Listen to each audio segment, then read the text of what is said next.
वृंदावन में आए, घर में आए परीक्षित।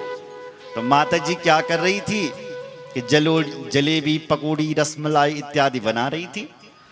तुरंत हमारे कन्हैया के, माँ बड़ी भूख लग रही है मुझे, गाय चरा के आ रहा हूं मैं, कुछ खाने के लिए। मैया ने बोला बेटा रुक रुक रुक रुक, अभी नहीं मिलेगा तुझे। क्यों मैया? बोले बेटा हमें देवता की थोड़ा सा पूजा करनी है। कौन से देवता मैया? मैया बोली मैं तो जलेबी पकौड़ी बना रहा हूं, रसमलाई बना रहा हूं। बेटा अपने बाबा से जाकर, नंद बाबा अपने गांव में गणमान नंदगणों के साथ बैठे हुए हैं। कन्हैया जाते हैं और अपने बाबा से पूछते हैं पिताजी। पिताजी बोले हाँ बेटा। बोले एक बात बताओ। क्या?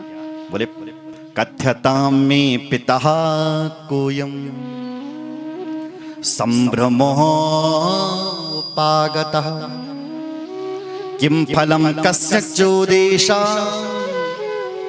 केन वा साध्यति मखा। बोले पिताजी आज अपनी माता जी सुंदर सुंदर पकवान बना रही हैं, क्या बात है? कौन से देवता की?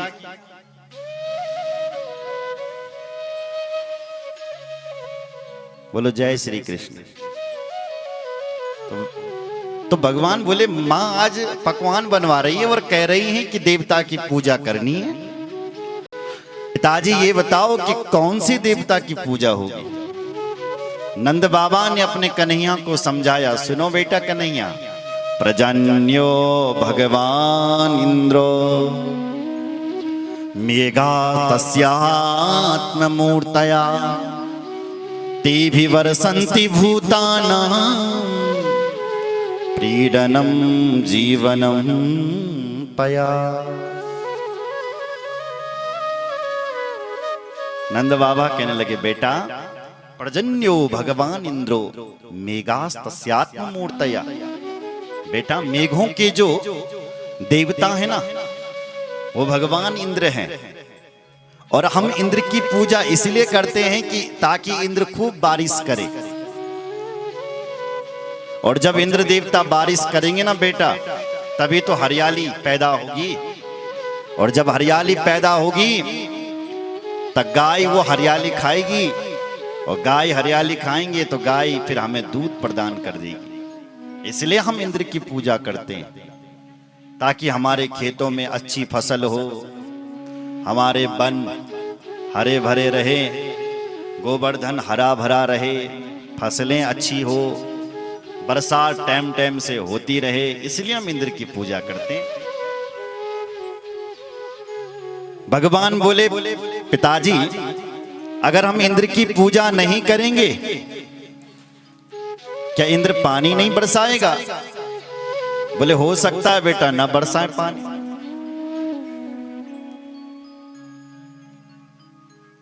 हो सकता है ना बरसाए। बोले पिताजी एक काम करते हैं, आधे ग्वाला तो पूजा कर लेते हैं और आधे नहीं करते हैं। क्या ये इंद्र उन्हीं के खेतों में पानी बरसाएगा जिन्होंने उसकी पूजा की है? क्या ये उनके खेतों में पानी नहीं बरसाएगा जहां पूजा नहीं हुई है? नंद बाबा की खोपड़ी करनी काम करनी बंद हो गई। बोले बेटा तू कहना क्या चाहता है? बोले पिताजी ऐसा नहीं होता है, देखो मुझे सब पता है क्या होता है। बोले बेटा क्या होता है? बोले देखो पिताजी बड़े बड़े संतों का कहना है कि इस धरती पर तुम जैसा कर्म करोगे ईश्वर तुमको कर्म अनुसार फल देगा। हमारा सबका जन्म हमारे कर्म के अनुसार हुआ है। जैसा हमारा कर्म था जन्म बल हमारो कर्म थे करूं पिछला जन्म में तानी हमनी जन्म मिली। जिसके अच्छा कर्म था उसको अच्छा जन्म मिला, जिसके बुरे कर्म थे वो यहाँ कष्ट भोग रहा है। इसलिए पिताजी कर्मणा जायते जंतु कर्मणेव विलीयते सुखम दुखम भयम क्षेमम कर्मणेव विबध्यते। इसलिए ईश्वर तो कर्म के अनुसार फल देने वाला है। जब कर्म के अनुसार इस धरती पर फल मिलता है, क्योंकि ये कर्म भूमि है, तो ये देवराज इंद्र बीच में कहां से आ गया है? बोलो बोलो जय श्री राम। भगवान को आप ये समझो कि भंडारी साहब हैं जैसे, है ना, भोजन बनाने वाले हैं जैसे। तो भोजन बनाने वालों के पास तुम जैसी सामग्री दोगे वो वैसे ही तो भोजन बनाएंगे। अब तुम कहोगे कि हमारे लिए जलेबी पकौड़ी बनाओ, रसमलाई बनाओ, और सामान तुमने दिया नहीं। सामान दिया आटा चावल, और बोल दिया कि हमारे लिए रसमलाई बनाओ, पकौड़ी बनाओ, जलेबी बनाओ, क्या बन सकती है? वो तो यही कहेगा जैसी तुमने सामग्री दी है उसके अनुसार तुम्हें फल मिल रहा है। उसी प्रकार इस संसार में कोई जैसा कर्म करता है, ईश्वर उसको कर्म के अनुसार फल देता है पिताजी। और पूजा ही करनी है ना, तो गोवर्धन नाथ की पूजा करो। पूजा ही करनी है ना, तो ब्राह्मणों की पूजा करो। पूजा ही करनी है ना पिताजी, तो पर्वतों की पूजा करो, गायों की पूजा करो जो हमें दूध देती है। नंद बाबा ने बहुत समझाया, कन्हैया नहीं माने, तो नंद बाबा ने एक आपातकालीन मीटिंग बुला दी, क्योंकि सबको पूछना पड़ेगा। सबसे कहा भाई मेरे कन्हैया चाह रहे हैं कि इस बार इंद्र की पूजा नहीं गोवर्धन नाथ की पूजा होनी चाहिए। तो कुछ लोगों ने हाँ भरी, कुछ लोगों ने ना भरी। विरोधी तब भी थे और आज भी है, वो तो हर समय रहते हैं। तो कुछ लोगों ने कहा भाई ठीक है, लेकिन कुछ ने कहा कि बरसों से पूजा आ रही है, गलत कर रहे हो, अपने बेटे की बातों में आ रहे हो। लेकिन हाँ करने वालों की संख्या ज्यादा थी, तो नंद बाबा ने एक ही निर्णय लिया कि अब की बार इंद्र की पूजा छोड़ो, हम गोवर्धन नाथ की पूजा करेंगे। बोले बेटा सामग्री क्या चाहिए? बोले सामग्री पिताजी कुछ नहीं, खाने पीने की कमी नहीं होनी चाहिए बस। ठीक है बेटा, अभी आदेश देते हैं। तो नंद बाबा ने तुरंत निमंत्रण भेजा, भाई ब्रजवासियों अपने अपने घरों में जलेबी पकौड़ी रसमलाई इत्यादि तैयार करो और गोवर्धन नाथ की पूजा के लिए चलो। सारे ब्रजवासी अपने घरों पर सुंदर सुंदर भोजन बनाया, पकौड़ी जलेबी बनाई और गोवर्धन नाथ की पूजा करने के लिए गोवर्धन नाथ के पास निकल पड़े। कन्हैया से कन्हैया क्या करें, पहले कैसे हम पूजा करें? भगवान बोले सबसे पहले तो गोवर्धन नाथ जी का स्नान कराओ, पूजा बाद में। ठीक है भैया, पानी कहां से लाएं? बोले यमुना जी से भर भर करके ले आओ। तो गए और यमुना जी से मटके भर करके लाए, कन्हैया के पास दिए, गोवर्धन नाथ के ऊपर डाले सारे ब्रजवासियों। लेकिन गोवर्धनाथ धन इतने बड़े पर्वत, मटकों से कैसे वो नहाएंगे? ब्रजवासियों ने कहा हे कन्हैया मटके के पानी से नहीं चलेगा, हम थक गए, अब कुछ ऐसा करो कि पानी की व्यवस्था यहीं हो जाए। तो भगवान बोले आंख बंद करो। तो सारे ब्रजवासियों ने आंख बंद कर दिए। बोला कि गोवर्धन नाथ से प्रार्थना करो कि कुछ गंगा जल की व्यवस्था करे। सभी ने आंख बंद किए महाराज, और भगवान से प्रार्थना करी कि हे गोवर्धन नाथ गंगा जी की व्यवस्था कर लो। भगवान ने मन ही मन गंगा माता का स्मरण किया और गोवर्धन नाथ में मानसी गंगा प्रकट हो गई है। बोलो मानसी गंगा की जय। कौन कौन गोवर्धन नाथ गया और कौन कौन मानसी गंगा में नहाया है? नहीं गए आप लोग? जाना कभी? बोलो जय श्री राम। मानसी गंगा आज भी वहां है, प्रकट हो रही है, लोग स्नान करते हैं। लोगों ने कहा भाई देवता तो चमत्कारी है, भाई तुम्हारे बेटे का देवता इंद्र की पूजा करते करते हम थक गए थे, पर कभी इंद्र ने शकल नहीं दिखाई, पर इन्होंने देखो चमत्कार कर दिया। भगवान बोले अभी और चमत्कार होगा। ठीक है भैया, स्नान हो गया, अब क्या होगा? बोला भोग लगाओ। तो जैसे ही भोग लगाया, बोले क्या भोग भी खाएंगे ये, पाने के लिए आएंगे? बोले जरूर आएंगे, तुम बुलाओगे तो बुलाओ। तो सबने प्रार्थना की, हे गोवर्धन नाथ भोग लगाओ, भोग लगाओ। तो एक तरफ तो भगवान श्री कृष्ण नंद नंदन बन करके रहे परीक्षित, दूसरी तरफ भगवान गोवर्धन नाथ बन करके प्रकट हो गए। बोले गोवर्धन नाथ भगवान की जय। आदेश दिया, लाओ ब्रजवासियों भोग।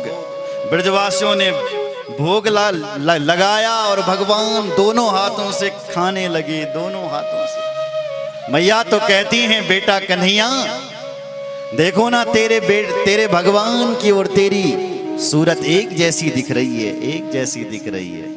तो भगवान बोले, माता जी जिस गाय का दूध मैं पीता हूं ना मेरी माँ, उसी गाय का दूध मेरा भगवान भी पीता है, इसलिए हम दोनों एक शकल के हो गए। बोले बेटा तब कुछ छूटना नहीं चाहिए, कुछ कमी नहीं होनी चाहिए पूजा में। बोले माता जी 7 कोस की परिक्रमा और लगा दो, फिर कोई कमी नहीं रहेगी। सारे ब्रजवासियों ने 7 कोस की परिक्रमा लगाई परीक्षित, और उसके बाद सारे ब्रजवासी वृंदावन चले आए। बोले वृंदावन बिहारी लाल की जय। इंद्र ने जब देखा भाई ये ब्रजवासी मेरी पूजा करते थे, लेकिन इस बार क्या हो गया होगा?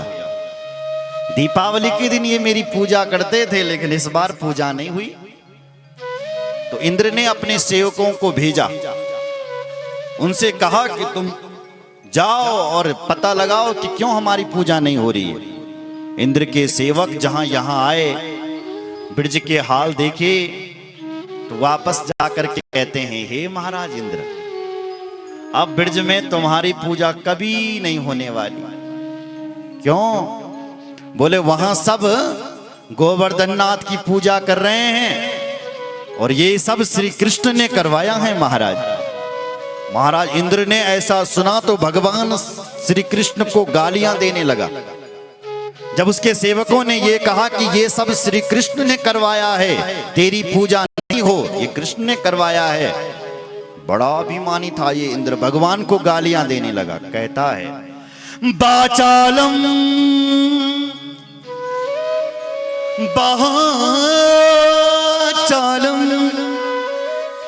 बाचालम बालिसं स्तब्धं अज्ञं पंडित मानिनं कृष्णं मर्त्यामवसृत्य गोपा में चकुरा प्रियम, गोपा में चकुरा प्रियम।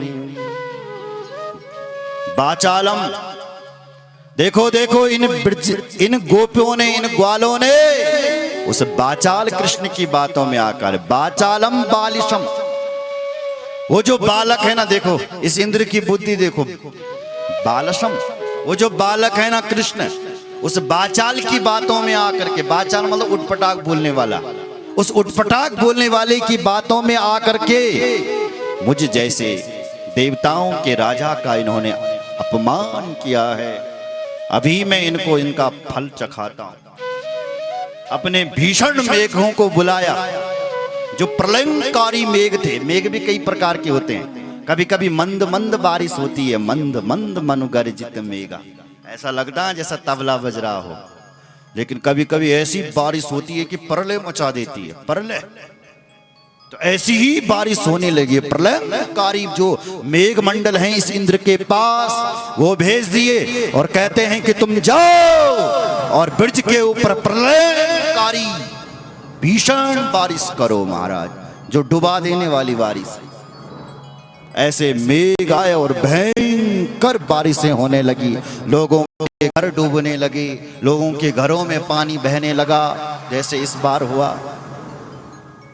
सारे गोप और ग्वाला श्री कृष्ण की शरण में आ गए, हे प्रभु रक्षा करो रक्षा करो। कुछ लोग जो विरोधी थे उन्होंने कहा, देखो देखो हमने पहले ही कह दिया था कि इस कृष्ण की बातों पर मत आओ मत आओ। अब देखा ना इन्होंने प्रमाण क्या निकल गए, देवताओं के राजा नाराज हो गए हैं। लेकिन जो कृष्ण भक्त थे, जो अच्छे लोग थे, वो भगवान के पास आए, कहते हैं गोपा गोप्यश्च सीतार्ता गोविंदम शरणम ययो, हे प्रभु हमारी रक्षा करो रक्षा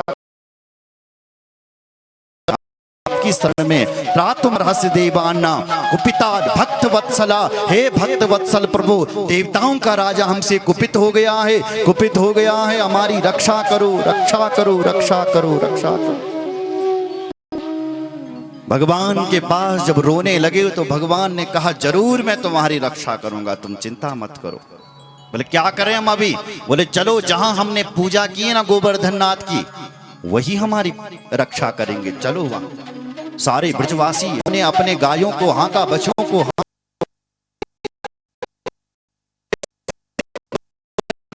हटी पर चले गए। परीक्षित बोले कृष्ण यहाँ क्या करें? बोले भगवान से प्रार्थना करो। भगवान से प्रार्थना की, भगवान ने कहा रुको रुको रुको रुको रुको। बोले क्या हो गया? भगवान मेरे कान में कह,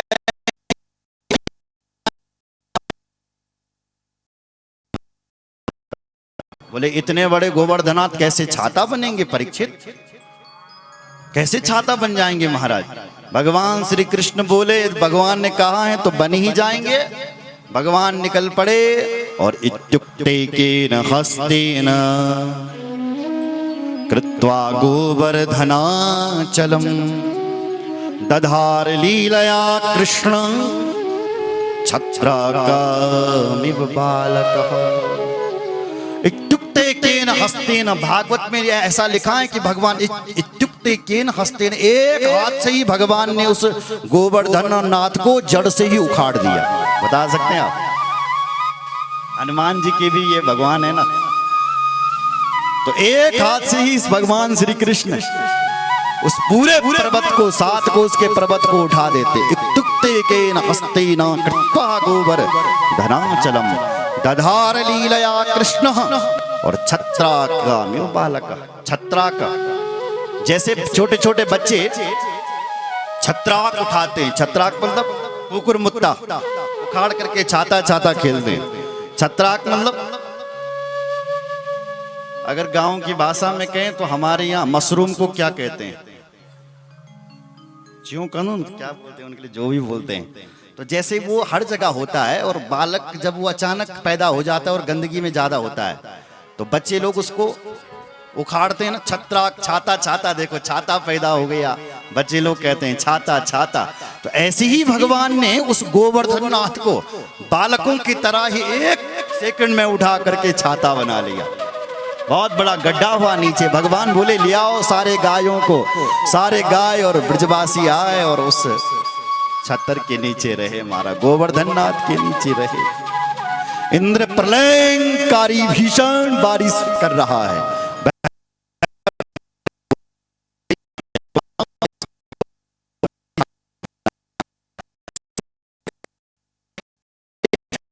कि भगवान ने एक कनिष्ठिका पर, कर उंगली पर ही उस गोवर्धन नाथ को उठा दिया है और 7 दिन और 7 रात तक धारण करके रखा। गिरि को धारण करने से भगवान का नाम आज गिरधारी हो गया। परीक्षित बोलो गिरधारी भगवान की जय। मैया ने कहा हे नंद बाबा सुनो सुनो सुनो सुनो, मेरे कन्हैया तो बड़े छोटे हैं, मेरे कन्हैया के हाथ तो बड़े कोमल हैं, तुम भी हेल्प करो, तुम भी हेल्प करो, हे ब्रजवासी करो ना, मेरा कन्हैया तो छोटा है, उसका हाथ तो छोटा है, जल्दी करो हेल्प उसकी। तो किसी ब्रजवासी ने अपने कंधे खड़े कर दिए, किसी ने अपना डंडा लगा दिया। ऐसे मैया के कहने पर मैया अपने बच्चों के सभी कहती है, तो नंद बाबा ने तो अपना डंडा ही उठा दिया, पूरा कंधा लगा दिया। यशोदा तू चिंता मत कर, मैं हूं ना, तो अपना पूरा कंधा लगा दिया। सारे ब्रजवासियों ने अपने अपने कंधे लगा दिए, किसी ने डंडे लगा दिए। पर महाराज जब 7 दिन बीतने के लिए आए ना, तो किसी का ये कंधा थक जाता है तो ये कंधा लगाते हैं, ये वाला कंधा थक जाता है तो ये लगाते हैं, ये थक जाता तो ये। पर भगवान श्री कृष्ण एक कनिष्ठिका को खड़े किए। ब्रजवासियों ने कहा एक कन्हैया, क्या तेरी इस उंगली में दर्द नहीं हो रहा है क्या? देख तो थोड़ी देर आराम कर, कितने दिन बीत गए तूने आराम नहीं किया, हम सब इतने हैं, सब संभाल लेते हैं। भगवान ने कहा मेरे बिना सब संभाल लोगे? तो तब तक मधुमंगल बोला कन्हैया क्या तेरी इसी उंगली में क्या सारा गोवर्धन उठ रखा है क्या? तो चिंता मत कर, मैं संभाल लूंगा, तो थोड़ी देर आराम कर। भगवान ने कहा ले भैया संभाल ले। भगवान ने थोड़ा सा अपनी उंगली नीचे करी और सबके कंधे और डंडे चटाचट हो गए। तबला, अरे कन्हैया संभाल संभाल संभाल, तो भगवान ने ज्यों का त्यों खड़ा कर दिया हाथ। ब्रजवासी हैरान हो गए, ओहो लगता है इसी कर उंगली में ही सारा गोवर्धन समाया है क्या। हटाओ तो भैया अपने अपने कंधे। तो सबने अपने अपने कंधे हटाए, सबने अपने अपने डंडे हटाए और गोवर्धन नाथ ज्यों का त्यों। सारे ब्रजवासी आश्चर्यचकित हो गए, ओह ये गोवर्धन नाथ तो इस कन्हैया की कनिष्ठिका पर ही है। हम तो सोच रहे थे कि क्या हमने उठा रखा है।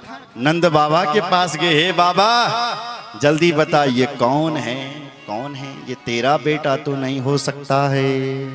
क्व सप्ताह यनो बाला क्व महाद्रिविधारणम ततो नो जायते शंखा ब्रजनाथ तवात्मजे। हे ब्रजनाथ मम शंखा, मुझे शंखा हो रही है कि ये तेरा बेटा नहीं हो सकता है। ये साक्षात तेरे घर में भगवान आया है, भगवान आया। हमारे वंश में बहुत बड़े बड़े पहलवान हुए हैं, पर ऐसे पहलवान हमने पहली बार देखे जो कनिष्ठिका के ऊपर पर्वत उठा रहा है। इसलिए ये तेरा बेटा नहीं हो सकता है। बता जल्दी ये कौन है। नंद बाबा कुछ ना बोले, बिल्कुल मौन। समय बीता, लेकिन प्रलयंकारी जो मेघ थे उन्होंने पानी बरसाना अब कम कर दिया है और सब अपने घर में वापस चल पड़े। बारिश होनी कम हो गई।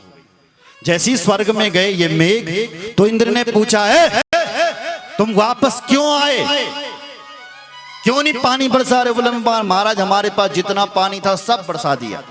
फिर बोले अब कुछ नहीं है हमारे पास, अब हम क्या करें। बोले भाग जाओ यहां से। मेघों मंडल भाग गए और इंद्र यहां देखने के लिए आया कि क्या हाल है ब्रज के। तो तब तक क्या देखा कि भगवान ने एक कनिष्ठिका के ऊपर गोवर्धन नाथ को उठा रखा है। आसमान साफ हो गया, धूप चले आई, तो भगवान ने जैसी उस गोवर्धन नाथ को उठाया था उसी प्रकार से यथा स्थान पर पुनः रख दिया। भगवान पितम शैलम स्वस्थाने पूर्ववत् प्रभु पश्यताम सर्वभूतानां स्थापयामास लीलया। जैसी भगवान ने उस गोवर्धन नाथ को उठाया था परीक्षित, ऐसे ही यथा स्थान पर रख दिया। सारे ब्रजवासी घर जा रहे हैं और हमारे श्री कृष्ण को हाथ जोड़ रहे हैं कि कृष्ण हमारा भगवान है, भगवान है, भगवान है ये साक्षात। क्योंकि ये कोई साधारण व्यक्ति नहीं हो सकता है, भगवान है। भगवान को लगा इन्होंने मुझे भगवान समझ लिया तो मैं और कैसी लीला कर पाऊंगा इनके बीच। तो भगवान बोले देखो भाई ब्रजवासियों, तुम मुझे भगवान भगवान क्यों कर रहे हो। बोले भैया तूने गोवर्धन नाथ उठाया इसीलिए कह रहे हैं। बोले तुम्हें एक बात का तो पता है नहीं और मुझे भगवान बना दिया। बोले कौन सी बात। बोले जब मैंने गोवर्धन नाथ को उठाया था ना, तो मेरे जो गोवर्धन नाथ देवता है ना, उन्होंने मेरे कान में एक मंत्र दिया था। बोले कौन सा मंत्र। बोले मंत्र थोड़ी नहीं बताया जाता है, वो ऐसा मंत्र है जब मैं उस मंत्र को पढ़ता हूं ना तो दूसरे व्यक्ति की सारी शक्ति मुझ में आ जाती है। तो जब मैंने वो मंत्र पढ़ा तो तुम सबकी शक्ति मुझ में आ गई और मैंने अकेले ने गोवर्धन उठा दिया। कछु माखन को बल बढ़्यो, कछु गोपन करि सहाय। श्री राधे जी की कृपा से मैंने गिरवर दियो उठा। तुम्हारी सहायता से मैंने ये गोवर्धन उठाया, क्योंकि मैंने मंत्र पढ़ा, मधुमंगल बोला, तभी तो मैं कह रहा था इस कन्हैया को तो मैंने कई बार लत्ती में हराया था, कबड्डी में गिराया था। आज मैं सोच रहा हूं कन्हैया में इतना बल कहां से आ गया।